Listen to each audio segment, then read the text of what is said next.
लोग उन्हें कंजरी कहते थे, मगर फिर 16वीं सदी में भारत पर 46 साल तक राज करने वाले मुगल बादशाह जलालुद्दीन अकबर ने उन्हें कंचनी पुकारने का हुक्म दिया। शायर और इतिहासकार मोहम्मद हुसैन आजाद सुखनदाने फारस में लिखते हैं कि कंजर और कंजरी हिंदी में नाचने गाने वालों को कहते हैं। अकबर ने एक दिन खुश होकर कहा कि उन्हें कंचनी यानी सुनहरी कहा करो। लेखक राणा सफवी के अनुसार कंचनी सिद्धहस्त गायिकाओं और नृत्यांगनाओं को कहा जाता था। गिरोह या बैंड को ताइफा, बहुवचन तवायफ और अत्यंत दक्ष संगीतकारों, गायकों और नर्तकों को तवायफ, ये शब्दावलियां सम्मान के लिए थीं। भारत में मुसलमानों के रस्मों पर सन 1832 में छपने वाली एक किताब में कंचनी का ताइफा के बारे में लिखा गया है कि उसे शहजादे और शुरफा, शरीफ का बहुवचन, दावत पर बुलाते थे। पोंगी, मृदंग, झांझ, घघरी, सारंग या तंबूरा सभी साज मर्द बजाते थे। घुंघरू औरतें नाचते और गाते हुए पहनती थीं। उनकी संख्या 3 से कम और 5 से अधिक नहीं होती थी। शिक्षाविद और लेखक रुथ विनीता ब्रिटेन और भारत के साहित्यिक इतिहास में शैली और लैंगिकता की विशेषज्ञ हैं। वे तर्क देती हैं कि तवायफ की संस्कृति हाइब्रिड हिंदू मुस्लिम थी। तवायफें उपमहाद्वीप की सांस्कृतिक विरासत का अटूट हिस्सा थीं, जिनका उनकी कला, फारसी और उर्दू साहित्य और शायरी के लिहाज से बहुत सम्मान किया जाता था। हालांकि वो मुगल दौर से पहले भी शुरफा को मनोरंजन उपलब्ध कराती थीं, लेकिन मुगल काल में उन्हें उत्कृष्ट प्राप्त हुआ। लेखक और इतिहासकार प्राण निवेल ने लिखा है कि बेहतरीन तवायफें, जिन्हें डेरेदार तवायफें कहा जाता है, शाही मुगल दरबारों से अपना वंश जोड़ती हैं। वो बादशाहों और नवाबों की दासियों में थीं। उनमें से बहुत सी नामी नृत्यांगनाएं और गायिकाएं थीं जो आराम और सुख सुविधाओं में रहती थीं।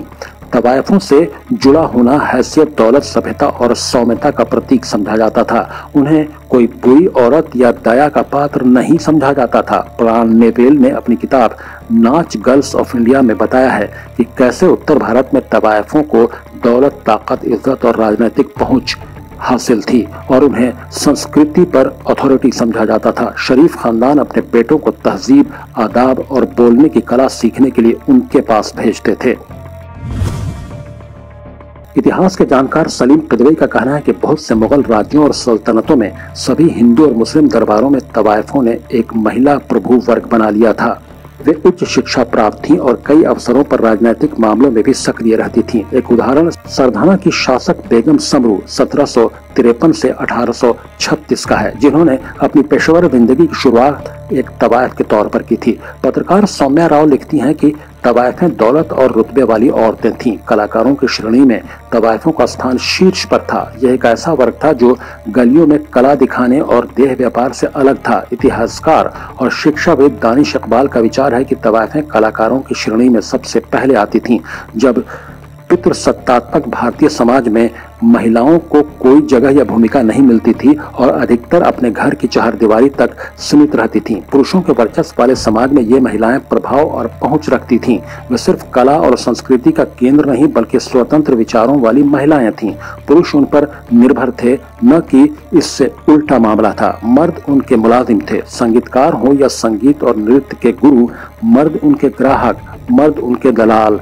महलूका बाई चंदा उर्दू की पहली शायरा हैं जिनका अपना कविता संग्रह है। उनका कविता संग्रह सन 1898 में तैयार हुआ। महलूका बाई का एक शेर है, मोटे तौर पर इसका मतलब यह है कि नाज़ो अदा तो ठीक है, मगर हर बात पर रूठ जाना भी कोई बात है। सफ़ी कहते हैं कि सन 1857 के बाद सिर्फ मुगल परिवार या नवाब ही नहीं थे जो तबाह हुए, बल्कि एक दौर तबाह हुआ, एक संस्कृति नष्ट हो गई। कथक नृत्यांगना और शास्त्रीय गायिकाएं अब अंग्रेज शासकों के अनुसार नाच गर्ल्स थीं। पत्रकार सौम्या राव का कहना है कि तब मुगल सल्तनत कई दशकों के पतन का शिकार हो चुकी थी। दिल्ली को छोड़कर बहुत सी तवायफें अवध रियासत में लखनऊ चली गई थीं, जहां नवाबों ने उनकी कला को संरक्षण दिया। ईरानी और भारतीय नृत्य के मिले जुले रूप कथक ने ठुमरी, दादरा और गजल के साथ अवध के दरबारों में लोकप्रियता प्राप्त की। नवाब वाजिद अली शाह, जो खुद कथक के प्रतिभावान नर्तक, गायक और शायर थे, उन्होंने कलाओं को बढ़ावा दिया। यह संगीत और नृत्य का सुनहरा दौर था, लेकिन लखनऊ में भी दुर्भाग्य ने उनका पीछा नहीं छोड़ा। अंग्रेजों ने सन 1856 में अवध रियासत पर कब्जा कर लिया। अवध के आखिरी नवाब वाजिद अली शाह की बीवी बेगम हजरत महल शादी से पहले एक तवायफ कुछ स्रोतों के अनुसार थी। बगावत के दौरान जब उनके पति निर्वासित कर दिए गए थे तो उनके नेतृत्व में बागियों ने थोड़े समय के लिए लखनऊ पर कब्जा कर लिया और उनके बेटे को शासक घोषित कर दिया था। जब ब्रितानी फौजों ने सन 1858 में लखनऊ पर दोबारा कब्जा किया तो हजरत महल ने नेपाल में पनाह ली और 1879 में अपने निधन तक वहीं बसी रहीं। ईस्ट इंडिया कंपनी के विरोध में असंतोष बढ़ रहा था। तवायफों ने पर्दे के पीछे से उस विद्रोह में सक्रिय भूमिका निभाई थी। वे अपने ब्रितानी ग्राहकों की जासूसी करती, उन्हें बात करने को तैयार करती और उनसे मिली जानकारियों को विद्रोहियों तक पहुंचा देती। कोठे कहलाने वाले उनके घर बागियों के मिलने और छिपने के ठिकाने बन गए। दौलतमंद तवायफें बागियों को आर्थिक मदद भी देती थीं। राव लिखती हैं कि कानपुर की एक तवायफ अजीमुन्निसा या अजीजन बाई ने सन 1857 के विद्रोह में अंग्रेजों के खिलाफ जंग भी लड़ी।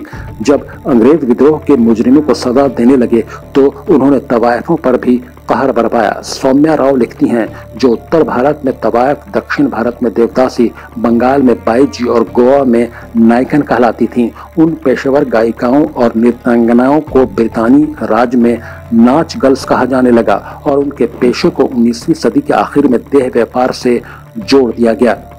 इस तरह भारत की शास्त्रीय कलाओं में उनकी भागीदारी को सामूहिक बोध से दूर कर दिया गया और उनकी कहानियों को इतिहास के कोने में भी जगह नहीं मिली। इतिहासकार वीना ओल्डनबर्ग ने अपनी किताब the making of colonial Lucknow में लिखा है कि तवायफों को देह व्यापार से जोड़ना उस पेशे का बेहद अन्यायपूर्ण चित्रण है। ओल्डनबर्ग ने लखनऊ की तवायफों पर बड़े पैमाने पर शोध किया था। उन्होंने लिखा है कि जब अंग्रेजों ने 1857 की बगावत में शामिल लोगों का पीछा किया तो पता चला कि वो नाचने और गाने वाली लड़कियां थीं और टैक्स रिकॉर्ड में वे सबसे अधिक कर देने वालों में शामिल थीं, यानी शहर में सर्वाधिक व्यक्तिगत आमदनी वाली थीं। उनके मकान, बाग, कारखाने और खाने पीने और सुख सुविधा के साधन ब्रितानी शासकों ने लखनऊ की नाकेबंदी और सन 1857 में ब्रितानी शासन के विरुद्ध विद्रोह में संलिप्त होने के कारण जब्त कर लिए थे। ये मामला सिर्फ संपत्तियों की जब्ती तक सीमित नहीं था, बल्कि सबसे आकर्षक तवायफों को फौजियों की सेवा के लिए ब्रितानी छावनियों में भेज दिया गया था। वो तवायफें जिन्होंने शास्त्रीय संगीत, नृत्य और उर्दू साहित्यिक परंपराओं में शानदार भूमिका निभाई थी, अब आम जिस्म फरोश बन गई थीं। शरीफ घरानों के बेटों को जिनके पास समाज में सभ्यता सीखने के लिए भेजा जाता था, अब उन्हें अंग्रेज अफसरों और फौजियों की शारीरिक प्यास बुझानी थी। वे महिलाएं जो कई कलाओं की जनक थीं और उन्हें लोकप्रिय बनाने में अपनी भूमिका निभाई थी। कथक, दादरा, गजल और ठुमरी की कला में महारत हासिल की थी और कला के विभिन्न रूपों को जीवित रखने के लिए बहुत कुछ किया था। उन्हें सिर्फ नृत्य तक बांध दिया गया था। 19वीं सदी के अंत में उपनिवेशवादी प्रशासन, ईसाई मिशनरियों और भारतीय समाज सुधारकों ने नाच विरोधी आंदोलन शुरू किया, जिससे जनमानस तवायफों और नृत्यांगनाओं के विरुद्ध हो गया। रोजी रोटी तबाह होने के बाद उनमें से कुछ ने अपना पेट भरने के लिए देह व्यापार का रुख किया, जिससे जिस्म फरोशी के साथ उनका संबंध और गहरा हो गया।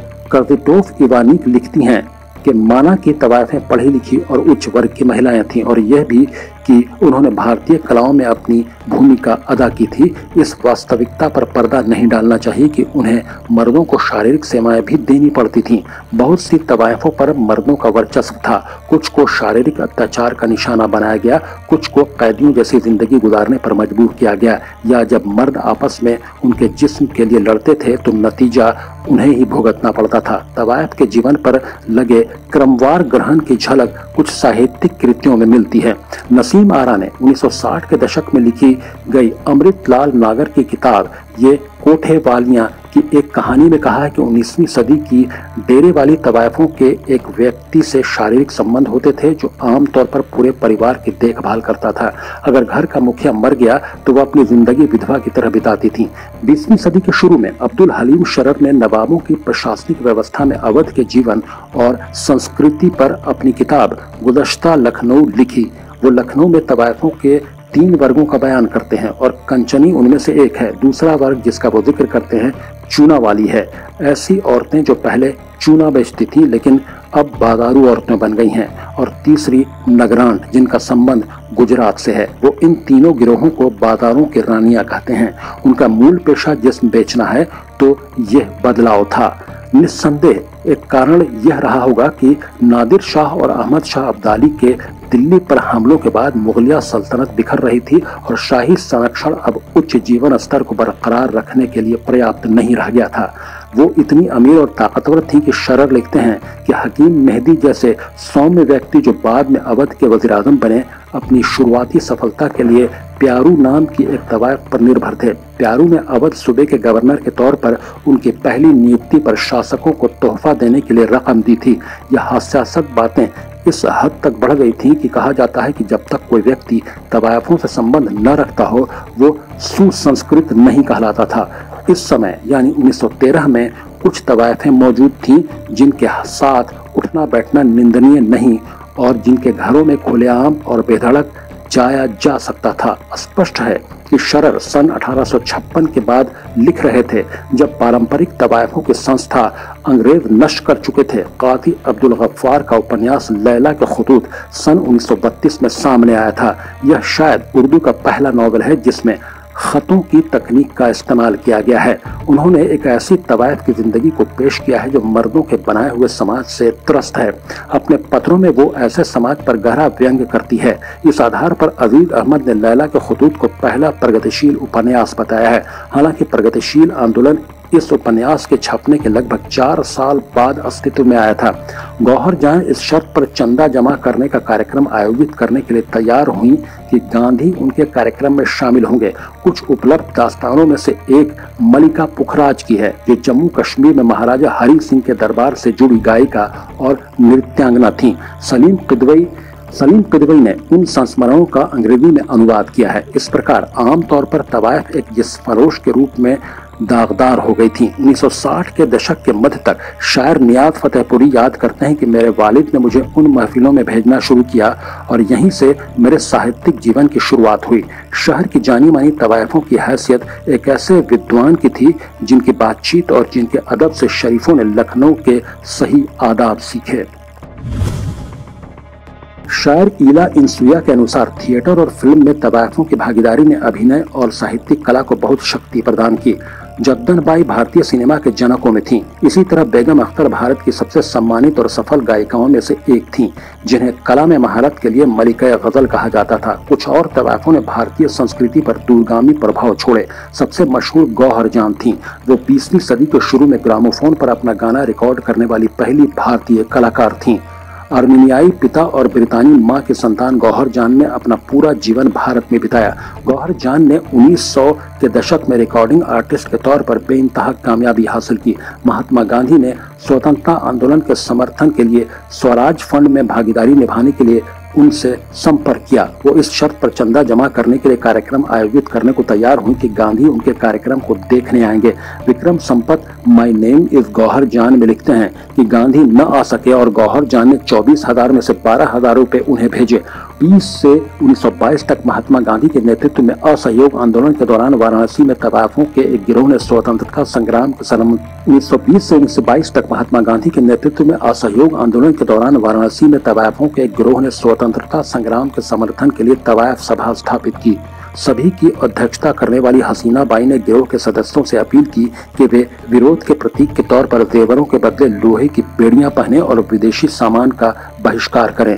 इंसुया लिखती हैं कि जद्दन बाई भी एक तवायफ और प्रसिद्ध गायिका थीं। उन्होंने सन 1934 में भारत की पहली फिल्म प्रोडक्शन कंपनी संगीत मूवी टोन बनाई। उन्होंने न सिर्फ फिल्में बनाई बल्कि उसकी स्क्रिप्ट भी तैयार की, उसके लिए संगीत और डायलॉग भी लिखे और अदाकारी भी की।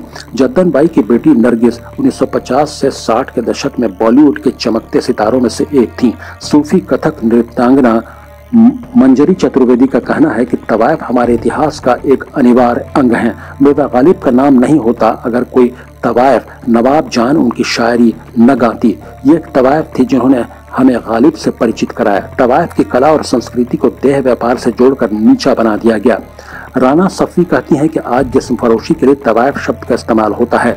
जो गाना और नाचना सीखती हैं वो अब गालिब या दाब की गजलें नहीं, ग्राहक को खुश करने के लिए अश्लील फिल्मी गाने गाती हैं। कोई बाला खाना यानी ऊपरी घर नहीं जहां संगीत और नृत्य परवान चढ़े। बस कोठे हैं जहां अक्सर लड़कियों को अगवा कर या लालच देकर उनकी मर्जी के खिलाफ जिस्म फरोशी के लिए मजबूर किया जाता है।